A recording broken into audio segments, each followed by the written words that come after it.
আমি মীর আহসান আপনাদের সকলকে আমন্ত্রণ জানাচ্ছি যমুনা টেলিভিশনের নিয়মিত আয়োজন 24 ঘন্টায় হাতিলের সৌজন্যে। আপনারা জানেন বাংলাদেশ সময় রাত 11টায় আমরা সাধারণত সমসাময়িক নানান প্রসঙ্গ নিয়ে কথা বলি। আজ আমরা আমাদের আলোচনার বিষয়বস্তু নির্ধারণ করেছি রাজনীতির করণীয়। আর এই বিষয় নিয়ে কথা বলতে আজ আমরা আমাদের স্টুডিওতে 3 অতিথিকে আমন্ত্রণ জানিয়েছি। তাদের সাথে একে একে পরিচিত হতে চাই। পরিচয় পর্বটা শুরু করব আমার ডান পাশ থেকে। আমার ডান পাশে আছেন অন্তর্বর্তী সরকারের প্রধান উপদেষ্টার প্রেস সচিব জনাব শফিকুল আলম। মিস্টার আলম, আপনাকে স্বাগত জানাচ্ছি আমাদের 24 ঘন্টায়। একই সঙ্গে এই আলোচনায় স্বাগত জানাতে চাই বাংলাদেশ জাতীয়তাবাদী দল বিএনপির প্রশিক্ষণ বিষয়ক সম্পাদক এবিএম মোশাররফ হোসেন। মোশাররফ হোসেন, আপনাকে স্বাগত। একই সঙ্গে আলোচনা যোগ করে নিতে চাই গণসংহতি আন্দোলনের প্রধান সমন্বয়কারী জোনায়েদ সাকি। সাকি, আপনাকেও স্বাগত জানাচ্ছি এই আলোচনায়। কি কারণে আমরা বলছি রাজনীতির করণীয়? আসলে গত রোববার যখন অন্তর্বর্তীকালীন সরকারের প্রধান উপদেষ্টা বক্তব্য দিলেন, তিনি বেশ 26 মিনিটের একটা লম্বা বক্তব্য দিয়েছেন। এই বক্তব্যে তিনি বেশ কিছু জিনিস স্পষ্ট করতে চেয়েছেন। পাশাপাশি রাজনৈতিক দলগুলোকে যখন আমরা গতকাল থেকে দেখলাম যে তারা এই বিষয়ে প্রতিক্রিয়া দেওয়া শুরু করলেন, তারা অনেকেই এটাকে স্বাগত জানাচ্ছেন, আশ্বস্ত হতে চাইছেন, কিন্তু কিছু কিছু বিষয় নিয়ে তাদের এক ধরনের ধোঁয়াশা বলেন বা কিছু কিছু বিষয় নিয়ে অস্পষ্টতা, বিশেষ করে বিএনপি এবং বিএনপি সংলগ্ন দলগুলো তাদের পক্ষ থেকে এই আলোচনাটা প্রথম উঠে আসে গতকাল থেকে আমরা লক্ষ্য করা শুরু করলাম। আমি বরং এবিএম মোশাররফ হোসেন আপনাকে দিয়ে শুরু করতে চাই যে প্রধান উপদেষ্টার বক্তব্য নিশ্চয়ই আপনি শুনেছেন, গণমাধ্যমে বরাত দিয়ে মনে হয় সে সময় পুরো বাংলাদেশই শুনেছে।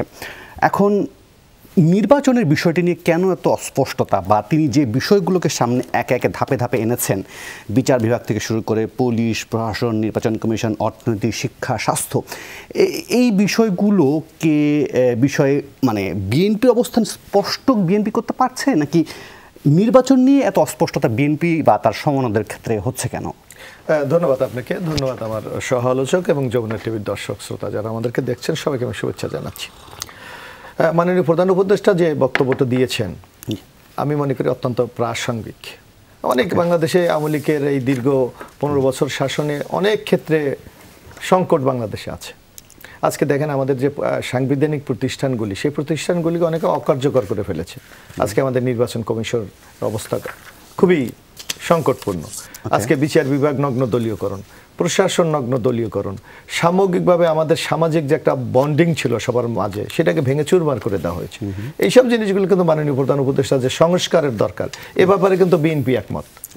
বিএনপি বলেছে যে এই সংস্কার প্রয়োজন এবং একটা যৌক্তিক সময় নিয়ে এই সংস্কারটা করার জন্য, যার জন্য আমাদের দলের মহাসচিব জনাব মির্জা ফখরুল ইসলামকে স্পষ্ট বলেছে যে যদি এই অন্তর্বর্তীকালীন সরকার, আমরা তো বলেছি এই সরকারকে সর্বাত্মক আমরা সহযোগিতা করতে চাই, যদি আপনি মনে করেন তারা প্রায়োরিটি কি তাদের, সেইভাবে যদি একটা রোডম্যাপ দিতেন, একটা রূপরেখা দিতেন যে এইভাবে আমরা এটা করতে চাই, তাহলে আমার মনে হয় যে যারা আমরা জনগণ নাগরিক আছে তারা অনেকটা কিন্তু আমরা আশ্বস্ত হতে পারতাম।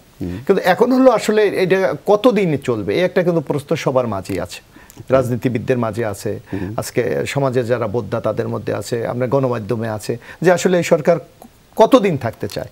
তা আমার মনে হয় যে আমরা কিন্তু বারবার একটা কথা বলেছি, আমরা রাজনৈতিক দলগুলি, যে আমরা কিন্তু একটা যৌক্তিক সময় দিতে চাই। সেই যৌক্তিক সময়টা কতদিন? যৌক্তিক সময় ধরেন এখন যদি মাননীয় প্রধান উপদেষ্টা যদি একেবারে ডিটেলস বলতেন যে আমার সংস্কার করতে এই সময় দরকার। তারপর এখানে আরেকটা সংকট কিন্তু ইতিমধ্যে তৈরি হয়েছে, আপনি দেখবেন যে এই দীর্ঘ আওয়ামী লীগের 15 বছরে মানুষ কিন্তু ভোট দিতে পারে নাই।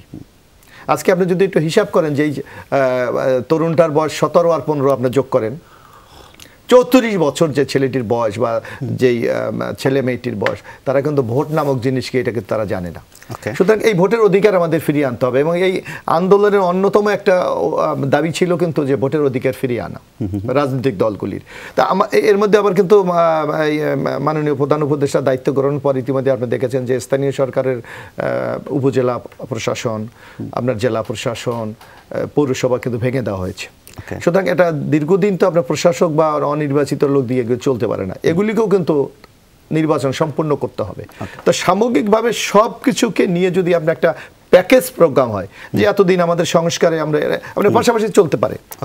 হয়তো আমার নির্বাচনও চালাতে হবে, আমার সংস্কারও করতে হবে, এবং আমার যে জঞ্জালটা বাংলাদেশে তৈরি হয়েছে এটাকে কিন্তু দূর করতে হবে। আপনি কি চাইছেন যে মানে রাজনৈতিক দলগুলোর সাথে এই অন্তর্বর্তীকালীন সরকারের যারা উপদেষ্টারা আছেন তারা এক ধরনের আলোচনা স্টার্ট করুক?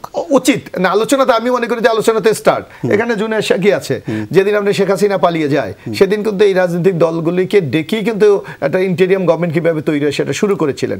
আমার মনে হয় আলোচনা নতুনভাবে শুরু করার কোনো দরকার নেই। কিন্তু আপনাদের তো রাষ্ট্র সংস্কারে 31 দফা ছিল, সেগুলো তো নিশ্চয় আলোচনার মধ্যে ঢুকতে পারে। হ্যাঁ, ঢুকতে পারে অবশ্যই। কোনো এই বিএনপি তো বলেছে যে আমরা সর্বাত্মক সহযোগিতা করতে চাই, এবং কোনো বিষয় নিয়ে কিন্তু বিএনপি এখন পর্যন্ত কোনো প্রশ্ন উত্থাপন করেনি।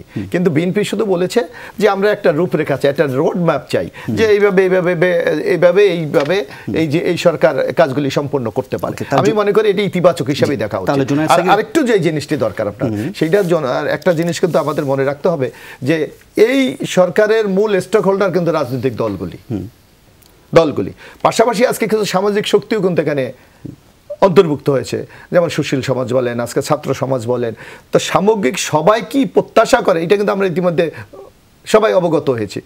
এই বিষয়টাকে সামনে রেখে যদি ডায়লগ চলতে থাকে, আমার মনে হয় সংকট সমাধান খুব একটা কষ্টসাধ্য বিষয়। এই বিষয়ে জুনায়েদ সাকির বিশ্লেষণ শুনে তারপরে আমি শফিকুল আলম আপনার কাছে আসবো। জুনায়েদ সাকি, আপনার বিশ্লেষণটা কীরকম হবে? আপনারাও কি ধোঁয়াশার মধ্যে আছেন? না, ধন্যবাদ আপনাকে। আমি আমার সহালোচক সহ যারা দেখছেন সবাইকে সালাম এবং শুভেচ্ছা জানাচ্ছি। আমরা কোনো ধোঁয়াশার মধ্যে নেই, আমাদের বক্তব্যটা খুব স্পষ্টভাবে ছিল। দেখুন, শুরুতেই আমরা যে কথাটা একেবারে 5 তারিখ থেকে যতগুলো জায়গায় আলোচনা হয়েছে এই কথাটা বলেছি যে এইটা ছাত্র জনতার গণ অভ্যুত্থান, এবং ছাত্র জনতার যে আকাঙ্ক্ষা, বিশেষভাবে ছাত্র নেতৃবৃন্দ যে পরিষ্কার করে বলেছিল যে একটা সকলের কাছে গ্রহণযোগ্য অন্তর্বর্তী সরকার গঠন করতে হবে, আমরা সেইটাকে গঠন করার জন্য আমাদের দিক থেকে আমাদের যে পরামর্শ বলতে পারেন অথবা আমাদের চিন্তা বলতে পারেন সেটা আমরা জানিয়েছি, এবং বিশেষভাবে ছাত্রদেরকে এই পুরো অন্তর্বর্তী সরকার গঠন প্রক্রিয়ায় তাদের নেতৃত্বকে যুক্ত করার কথা। যুক্ত মেনে হচ্ছে যে অর্থাৎ তাদের মতামত, তাদের প্রস্তাবগুলোকে গুরুত্বের সাথে নেয়া। এখন সেখানে সেই অনুযায়ী একভাবে পুরো প্রক্রিয়ায় একটা অন্তর্বর্তী সরকার গঠিত হয়েছে, যেটা আমরা মনে করি যে এই অন্তর্বর্তী সরকার একটা গণ অভ্যুত্থানের উপর দাঁড়িয়ে গঠিত হয়েছে। ফলে সবারই প্রত্যাশা যে এই অন্তর্বর্তী সরকার ছাত্র জনতার গণ অভ্যুত্থানের মধ্যে যে আকাঙ্ক্ষাটা তৈরি হয়েছে সেটাকে ধারণ করবে। এবং তার মধ্যে আমরা ইতিমধ্যে প্রধান উপদেষ্টা আমাদের সাথে খুব সংক্ষিপ্ত একটা বৈঠক রাজনৈতিক দলগুলোর সাথে করেছিলেন, আরও অন্যান্য শ্রেণী পেশার সাথে তারা বৈঠক করছেন। সেইখানে আমরা যে কয়েকটা কথা বলেছি যে একেবারে খুব আশু কয়েকটা কাজ আছে, তার মধ্যে হচ্ছে যে একটা স্থিতিশীলতা আনা, তার জন্য যে প্রতিষ্ঠানগুলোর পুনর্গঠন এবং নানা ধরনের এটাকে কার্যকর করার কাজ আছে।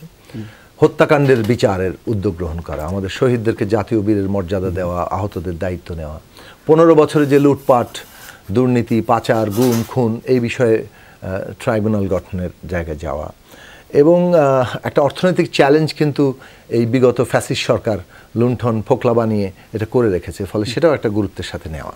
এগুলো একেবারেই এই সরকারের একটা আশু কাজ, এবং তার সাথে যেটা তাদের উপর দায়িত্ব বর্তায় জনগণের আকাঙ্ক্ষা যে একটা রাজনৈতিক প্রক্রিয়া শুরু করা, যেখানে রাষ্ট্র ব্যবস্থার সংস্কারের প্রশ্ন আছে, একটা গণতান্ত্রিক নির্বাচনের পরিবেশের প্রশ্ন আছে, একটা গণতান্ত্রিক সংবিধান তৈরির ব্যাপার আছে।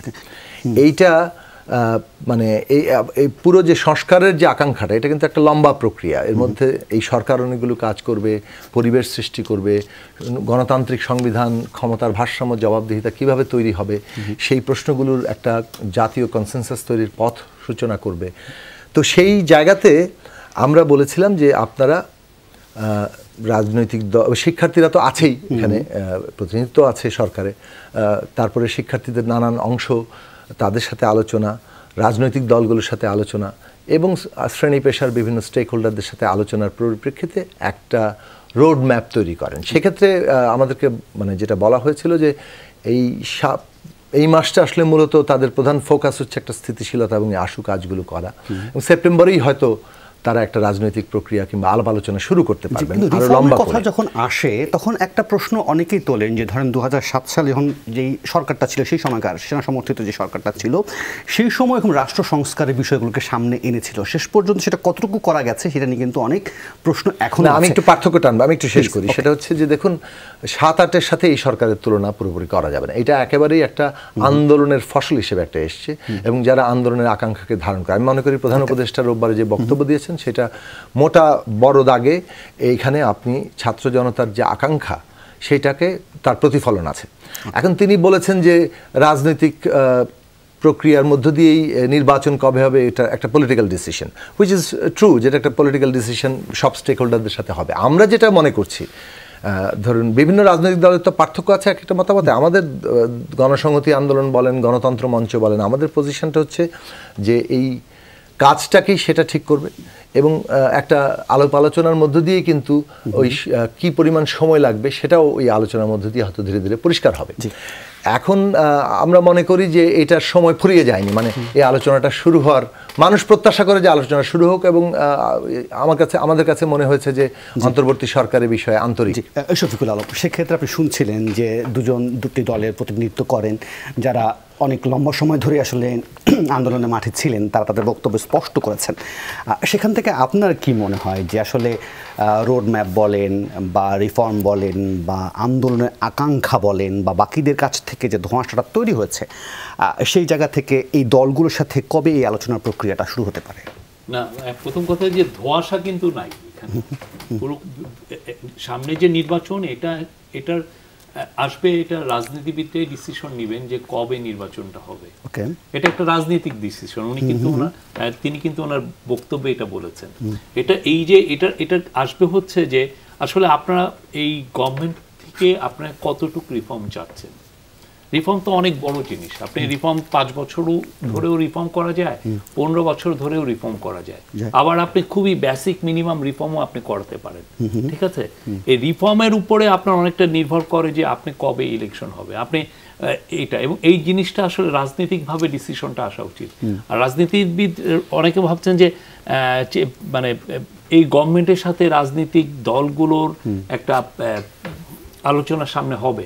হ্যাঁ, হয়তো হবে, কিন্তু কথা হচ্ছে যে রাজনীতিক পার্টিগুলো বাংলাদেশে ওনারাই তো পিপলকে রিপ্রেজেন্ট করেন, ওনাদেরও উচিত কিন্তু এই ডিবেটটা শুরু করে দেওয়া।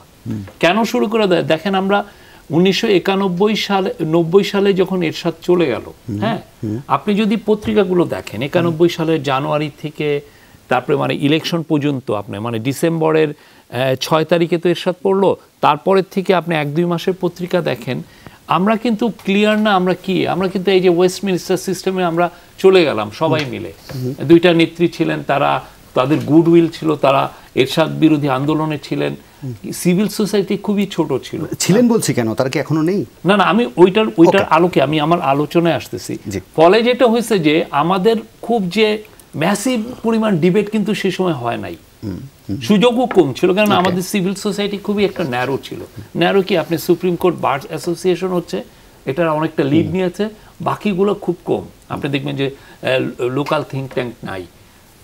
একই জিনিস আপনি 2007-08 যেটা জোনায়েদ সাকিব বললেন, ওইটা কিন্তু কোনো গণ অভ্যুত্থানের সরকার না।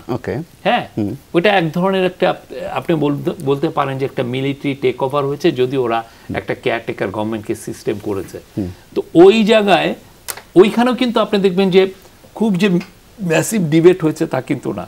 ওরা কি পরিমাণ কি মানে ওরা যে ধরনের সংস্কার এনেছে কি ছিল যে না আমরা এক্সিকিউটিভ থেকে জুডিশিয়ারিকে আমরা সেপারেট করব, এটা ছিল একটা কি আর একটা হচ্ছে যে আমাদের যে ভোটার যে লিস্টটা এটাকে আমরা ক্লিন আপ করে একটা ইলেকট্রনিক সিস্টেম যেটা আমরা এখন যেটা দেখছি, এছাড়া কিন্তু মেজর কিছু হয় নাই।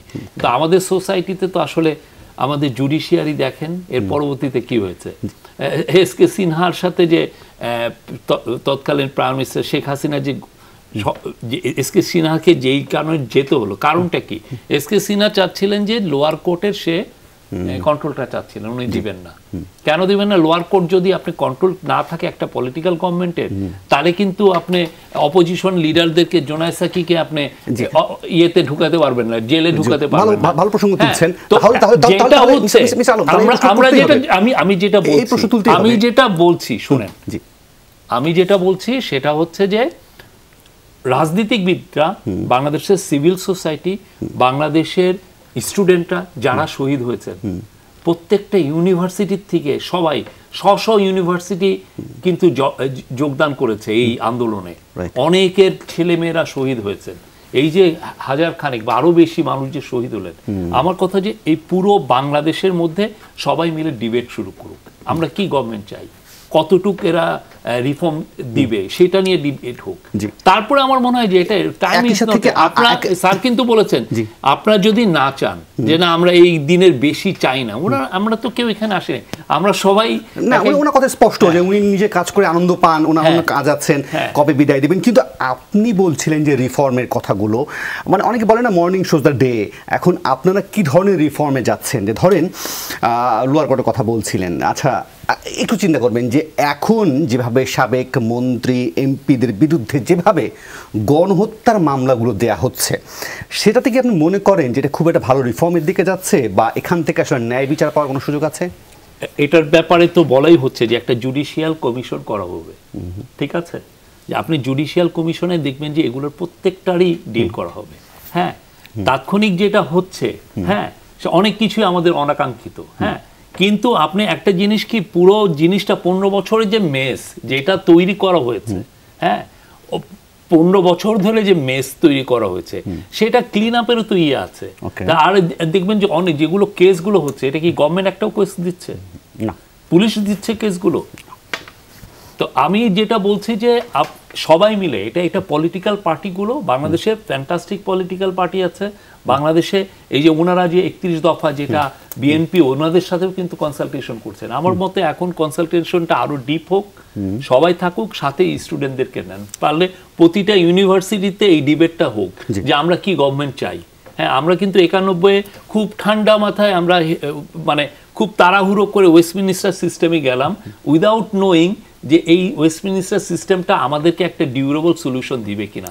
যে পলিটিক্যাল সেটেলমেন্ট আমরা করলাম 91 বা পরবর্তীতে 95 এসে, এটা কিন্তু যে দেখেন বিএনপির সেকেন্ড টার্মে 2001 ওইখানে যে এটা আনরাভেল করা শুরু করলো, এবং পরবর্তীতে এটা দেখেন।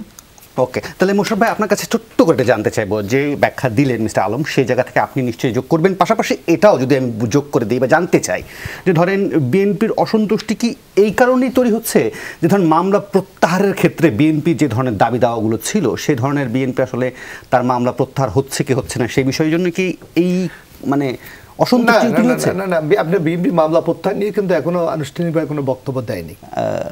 শিওর, এখনো আমি এখনো দেয়নি। কিন্তু আমাদের যে বক্তব্যটা হলো, এখানে মামলা তো প্রত্যাহারের কিছু সিস্টেম আছে, আমরা ইচ্ছা করলে কিন্তু মামলা প্রত্যাহার করা যায় না। যেমন একটা এখানে প্যারেস সচিব সাহেব আছেন, একটা সিদ্ধান্ত আমরা দেখেছি সরকার ঝটপট নিয়েছে, যারা এই আন্দোলনে মানে জুলাইয়ের 1 তারিখ থেকে আগস্টের 5 তারিখ পর্যন্ত একটা নির্বাহী আদেশে সব মামলা প্রত্যাহার হয়েছে। এছাড়া কিন্তু এখন পর্যন্ত কোনো মামলা প্রত্যাহার করা হয়নি। সুতরাং আমি মনে করি যে এটা একটা হয়তো নিশ্চয়ই কোনো নীতিমালা করবে যে কোন ভিত্তিতে এই রাজনৈতিক মামলাগুলো চিহ্নিত করে এটা কিভাবে করা যায়। যেমন আমরা যেটা বলেছি, যেমন গায়েবী মামলা, মারা গেছে সেই লোকটাকে আসামি করা হয়েছে, এটাকে কি কোনো ভিত্তি আছে আপনার? সেই মামলাগুলির ব্যাপারে কি হবে? অনেক অসংখ্য উদাহরণ আমি দিতে পারি আপনাকে। আপনি যদি লালবাগের কমিশনার আজিজ সাহেব মারা গেছে 2016 সালে, তাকে 2018 সালে গাড়ি পোড়ায় মামলা দেওয়া হয়েছে, এটার ভাগ্য কি করবে?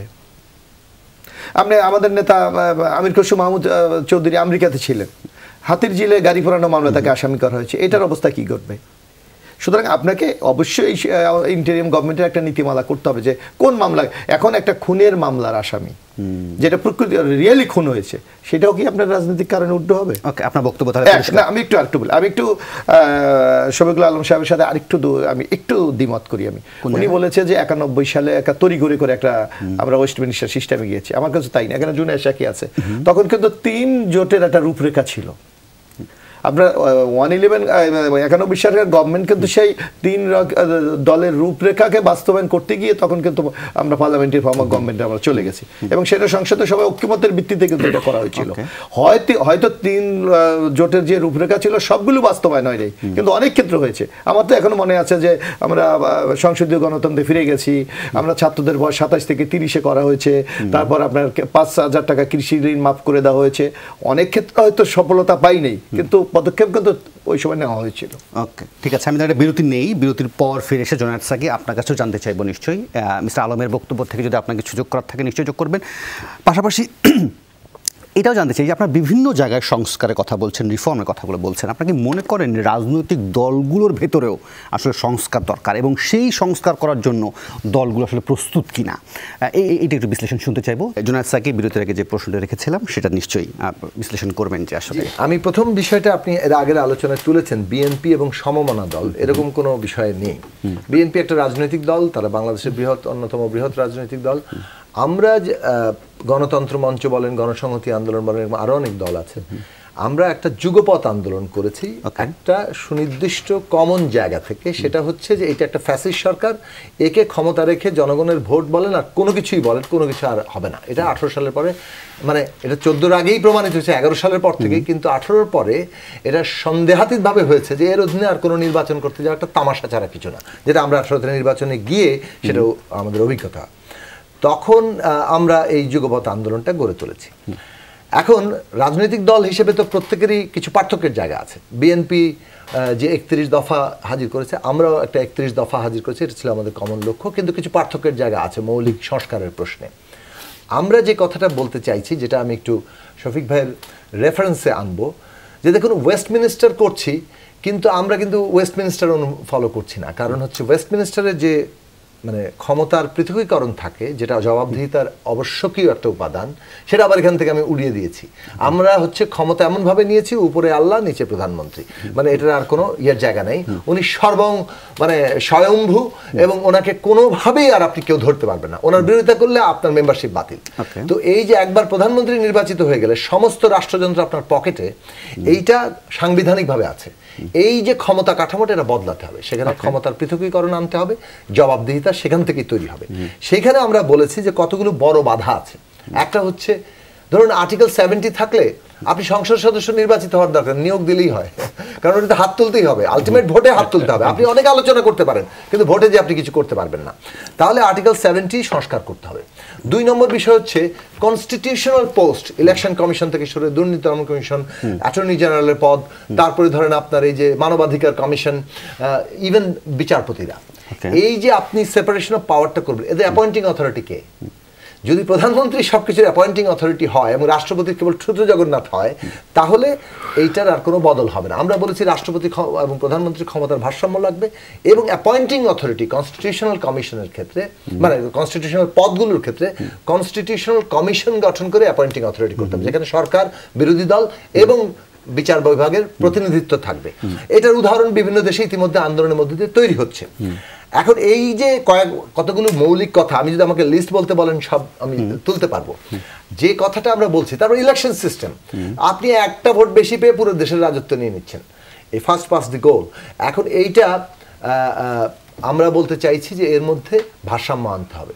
হ্যাঁ, সেটার জন্য ইংল্যান্ডই কিন্তু একমাত্র আধুনিক গণতন্ত্রের দেশ নয় এবং তার উদাহরণ নয়।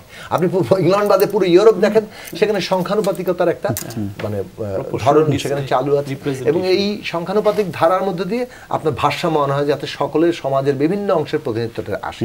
তাহলে এখন এগুলো নিয়ে ডিবেট দরকার। আমরা আমাদের দলের 14 দফা আছে, 7 দফার মানে রাষ্ট্র ব্যবস্থা, 7 দফা আর্থসামাজিক, আমাদের যুগপৎ আন্দোলনে 31 দফা আছে, এবং ছাত্ররা এখন তারা তাদের জায়গা হচ্ছে তারাও সংস্কার প্রস্তাব আনবে, এবং অন্যান্য রাজনৈতিক দলের দিক থেকেও এটা আছে।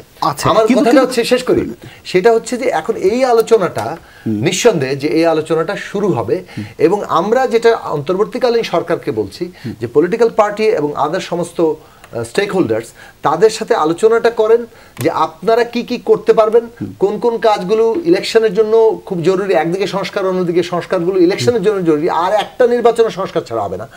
তারপরে হচ্ছে যে আপনি গণতান্ত্রিক সংবিধানটা কিভাবে করবেন। আপনি এই লাইনে পরিষ্কার। কিন্তু আরেকটা যেটা বলছিলাম যে আসলে দলগুলোর ভেতরে আপনি বলছিলেন যে ঠিক আছে রাষ্ট্রপতি প্রধানমন্ত্রীর ক্ষমতার ভারসাম্য বা বিভিন্ন ক্ষমতা কাঠামোর মধ্যে সংস্কারের কথা বলছেন, কিন্তু দলগুলোতে একটু তাকান, সেখানেও কিন্তু সেখানকার চেয়ারপারসন যা বলবেন বা সভানেত্রী যা বলবেন সবই তো ওই এক লাইনেই সবাই হাঁটে, সেখানেও কি আপনি দেখেন কি? বলবেন 1 মিনিট সময় দিবেন প্লিজ। আচ্ছা, প্রথমত আমি দুটো জিনিস মনে করি, নসিহত করে কিছু হয় না। রাষ্ট্রীয় আইনগুলো এমনভাবে থাকতে হবে যেটা রাজনৈতিক দলের অভ্যন্তরে গণতন্ত্রের চাপ সৃষ্টি করে, মানে তাকে কতগুলো জায়গায় কম্পালশনের মধ্যে ফেলে। এখন ধরুন আর্টিকেল 70 যদি আপনি সত্যি সত্যি সংস্কার করেন, আপনি দেখেন কোন সিদ্ধান্ত দলের অভ্যন্তরে গণতান্ত্রিকভাবে না নিয়ে আপনি কিন্তু পার্লামেন্টে পাশ করতে পারবেন না, ফলে ডেমোক্রেসিটা কম্পালসিভ জায়গায় চলে যাবে, 1 নম্বর। 2 নম্বর হচ্ছে আপনি যখন একটা যথাযথ নির্বাচনের পরিবেশ তৈরি করবেন তখন আপনার দলকে কিন্তু পিপলের কাছে জবাবদিহিতার জায়গাটা অনেক প্রাধান্যে চলে আসবে। তৃতীয়ত হচ্ছে রাজনৈতিক দল তার কতগুলো, যেমন ধরেন আমি বলবো যে 2007-8 সালে যে রাজনৈতিক দল নিবন্ধনের কাজ করা হয়েছে সেটা বরং বলে পরবর্তী সরকারের একটা দমনের হাতিয়ার হয়েছে।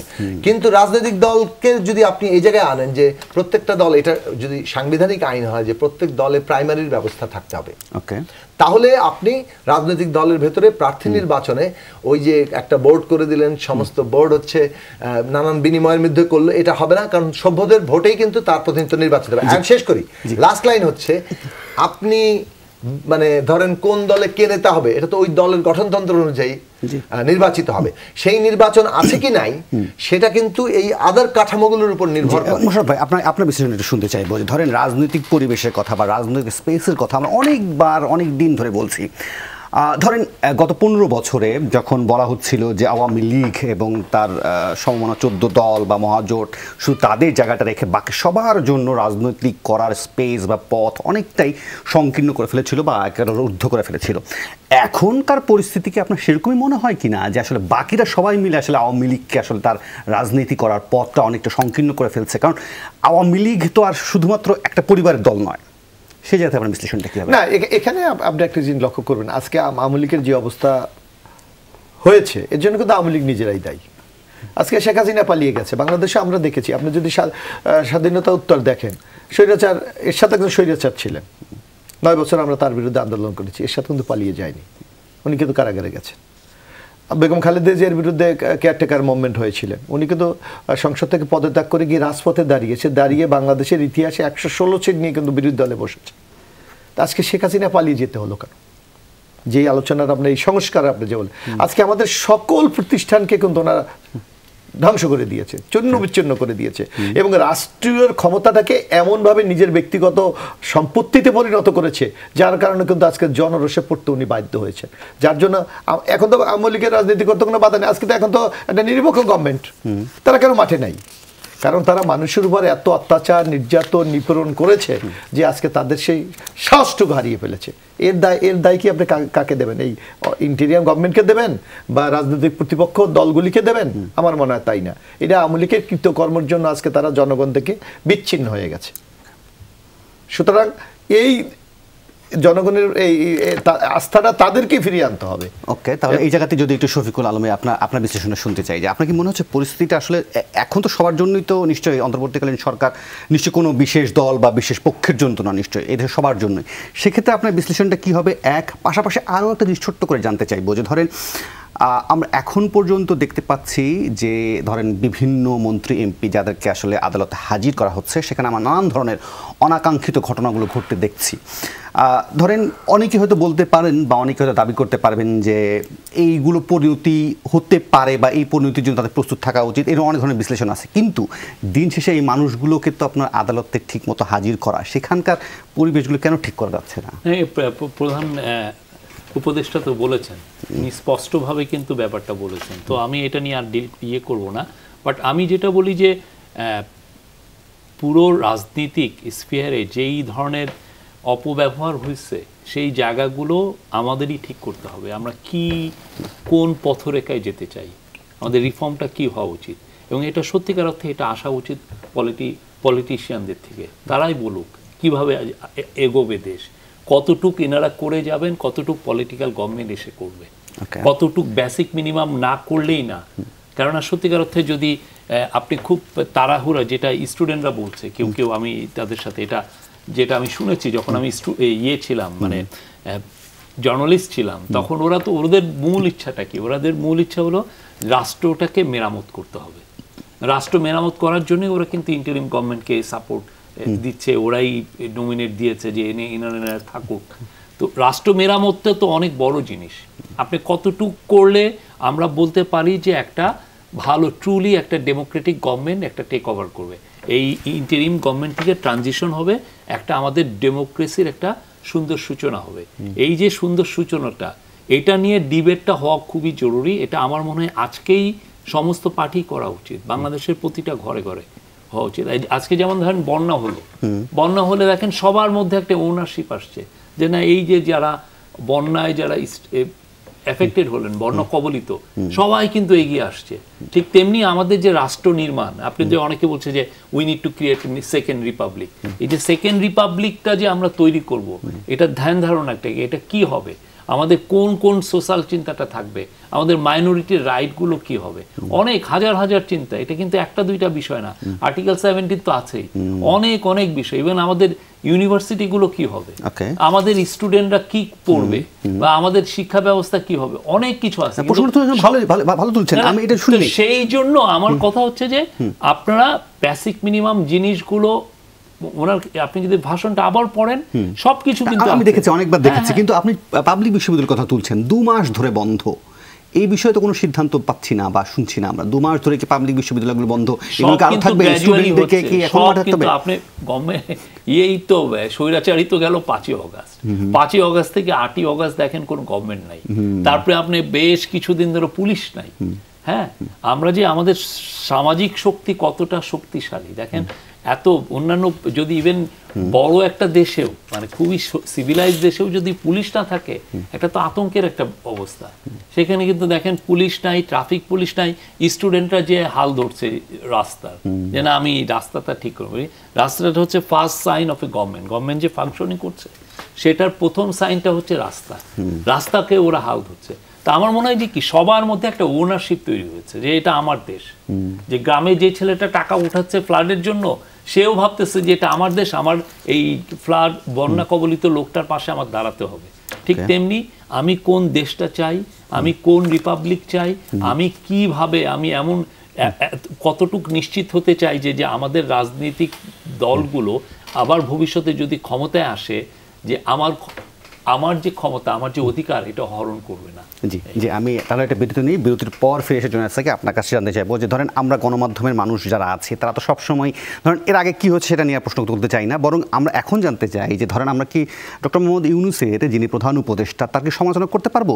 তার কিছু কিছু বক্তব্য আছে, বা ধরেন যে তিনি বলছিলেন যে নিবর্তনমূলক আইনগুলোর তিনি সংশোধন বা সংস্কার চান, কিন্তু সেগুলো বাতিল নয় কেন, সেটাও নিয়ে একটু যে বিশ্লেষণ যদি করতেন, তারা জোনায়েদ স্যারকে যদি একটু বিশ্লেষণ করতেন যে প্রশ্নটা রেখে গিয়েছে। প্রথম অনেকগুলো বিষয় আছে, আমার সময়ও খুব কম। যেটা আমি মনে করি যে যেমন ধরেন আমরা একটা বিরাট গণ অভ্যুত্থানের মধ্য দিয়ে, এত আত্মত্যাগের মধ্য দিয়ে এই জায়গাটায় আমরা এসেছি, একটা জনগণের গণতান্ত্রিক মুক্তির পথ প্রশস্ত হবে, এটা কিন্তু মানুষের প্রত্যাশা। এখন 15 বছর ধরে পুরো রাষ্ট্রযন্ত্রটা পকেটে ঢুকিয়েছে, এবং এটার তো একটা কি বলে যে তার প্রত্যাঘাত আছে। তো সেই দিক থেকে তারা একটা ষড়যন্ত্র নানা দিক থেকে হতে পারে, স্যাবোটাজ হতে পারে, সেইগুলোকে মোকাবেলা করা এই সরকারের একটা প্রাথমিক কাজ হয়ে দাঁড়িয়েছে, এবং সেই কাজটা তাদের করতে হবে। সেক্ষেত্রে জনগণের সহযোগিতা আছে, জনগণ ভিজিলেন্ট আছে, সেটা খুবই দরকার। ছাত্র জনতাকে সেই জায়গাটা থাকতে হবে। আমরা অনেকগুলো ঘটনা দেখেছি এর মধ্যে, কিন্তু তার মধ্যেও মানে আপনার শক্তিটা কোথায়? মানে ওরা ফ্যাসিস্ট, আমার শক্তি আমি গণতান্ত্রিক, মানে আমি তো ফ্যাসিস্টের মতো আচরণ করতে পারি না, তাহলে তার আমার নৈতিক শক্তিটাই দুর্বল হয়ে যায়। সেক্ষেত্রে এই সরকারকে কতগুলো উদ্যোগ নিতে হবে।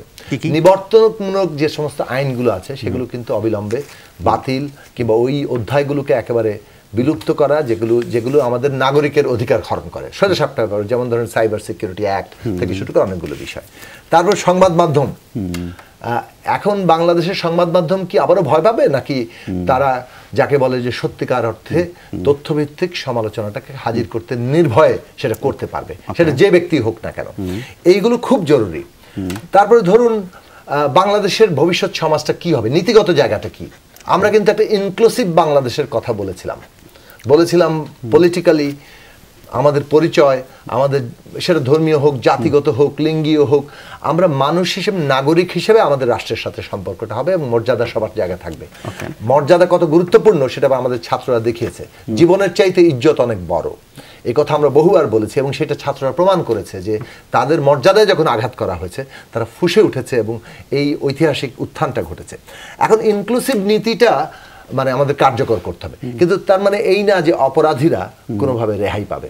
আমরা যে জিনিসটা দেখতে পাচ্ছি যে মামলার ধরনগুলো যেভাবে হচ্ছে, সেই পুরনো মানে অমুক অমুক আসামি তারপরে এত অজ্ঞাতনামা, কিংবা এই ফরম্যাটটা, অর্থাৎ কিভাবে সত্যিকার অর্থে অপরাধীরা এটার মধ্যে আসবে এবং তাদের মানে একেবারে ন্যায় বিচার আমরা তাদেরকে পৌঁছে দিতে পারবো। যিনি হত্যা করেছে তার যে শাস্তি হোক, সেটা তার মানে হচ্ছে তিনি ন্যায় বিচার পেলেন, তাকে শাস্তি দেওয়াটাই কিন্তু ন্যায় বিচার।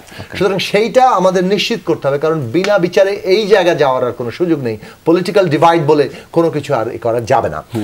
আর আরেকটা জিনিস আমি বলবো যে কতগুলো দিক দেখতে পাচ্ছি, যেমন ধরুন বন্যা, আমাদের বন্যা আক্রান্ত লক্ষ লক্ষ মানুষ, এটা আমি একেবারেই একমত। এই কথা বহুবার বলেছি যে আগের রাষ্ট্রটা জনগণকে বিচ্ছিন্ন করে ফেলেছে, সে তরুণদেরকে বিচ্ছিন্ন করে ফেলেছে।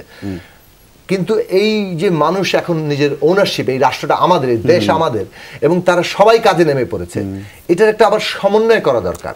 সরকার যদি পুরো এই ত্রাণ মানে কি বলে যে জরুরি খাদ্য, ঔষধ, মানুষের পুনর্বাসন সবগুলো জায়গাতে ব্যবস্থাপনাটাকে সমন্বয় না করে, দেখা যাবে যে একদিকে বেশি যাচ্ছে, তার দিকে কিছুই পাচ্ছে না।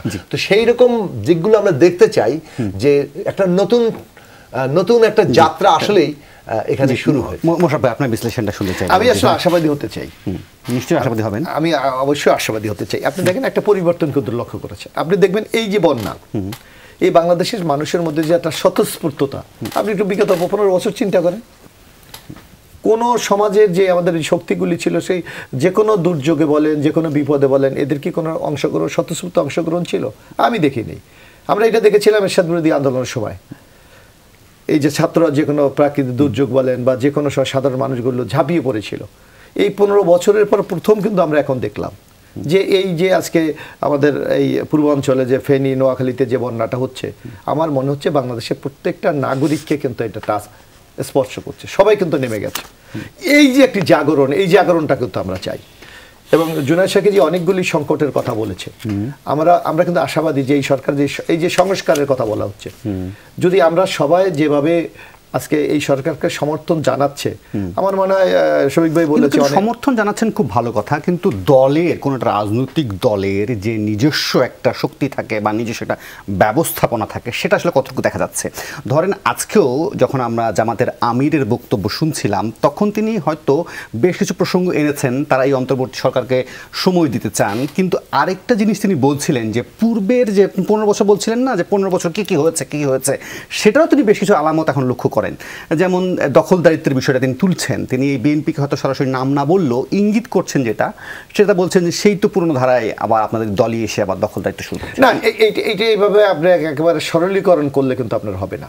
এখন আপনি দেখেন সরকারের কিন্তু কিছু মেকানিজম, কিছু সিস্টেম আছে, সেই সিস্টেমগুলিকে আপনি মেনটেন করেই কিন্তু আপনাকে এখন এখন এই সরকারটা কিন্তু পরিচালিত হচ্ছে। আর অটোমেটিক যে জিনিসটি আমাদের মধ্যে সবচেয়ে সংকট তৈরি হয়েছে, সেটা হলো যে কথা শফিক ভাই বলেছে বা জুনায়েদ শাকিল বলেছে, যে আমাদের দেশে আইনশৃঙ্খলা রক্ষার মূল দায়িত্বটা কিন্তু পুলিশই পালন করে, কিন্তু পুলিশের কিন্তু নৈতিক মনোবলটা ভেঙে চুরমার হয়ে গেছে। কারণ তাদের এমন কিছু কর্মকর্তাদেরকে দিয়ে এমন অপকর্ম করানো হয়েছে যার জন্য সামগ্রিক পুলিশ বাহিনী কিন্তু দায়ীটা, কিন্তু আজকে কিন্তু দুর্নামটা তাদেরকে নিতে হচ্ছে। সুতরাং এই পুলিশ প্রশাসনকে যদি আমরা বুস্ট আপ করতে পারি, এই দখলদারিত্ব আপনি যেটা বলছেন, এই যে কথাটা উচ্চারণ, আমার মনে হয় পুলিশ যখন ফাংশনিং করবে, তারা যখন অ্যাক্টিভ হবে, আমার মনে হয় এই ধরনের দুর্নাম থেকে অনেকটা রাজনৈতিক দলও রক্ষা পাবে। আমি শফিকুল আলম, আপনার বক্তব্য দিয়ে আলোচনা শেষ করতে চাই আজকে। 10 সেকেন্ডের বিষয় যে পলিটিক্যাল পার্টি কিন্তু সক্রিয় আছে, আমরা কিন্তু এলাকা আমাদের এই যে ছাত্র জনতার এক একটা সংস্থা গড়ে তুলছি, সেটা স্থিতিশীলতা, আইন শৃঙ্খলা, জানমালের নিরাপত্তা থেকে শুরু করে নানা ধরনের যে কাজগুলো হচ্ছে রাষ্ট্রকে ওনার হিসেবে নিয়ে, ওনারশিপটা নিয়ে, সেগুলো কিন্তু পলিটিক্যাল পার্টি করছে।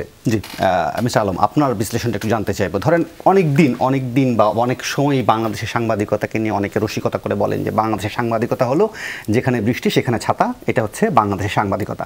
এখন এই যে দুর্নামটা ঘাড়ে, আপনি নিজেও 30 বছর সাংবাদিকতা করেছেন, সেই জায়গা থেকে বের হতে আসলে তো নিশ্চয়ই সাংবাদিকদের কথা বলতে বা মত প্রকাশে বা প্রশ্ন করতে তাদের কিছু না কিছু স্পেস করে দিতে হবে।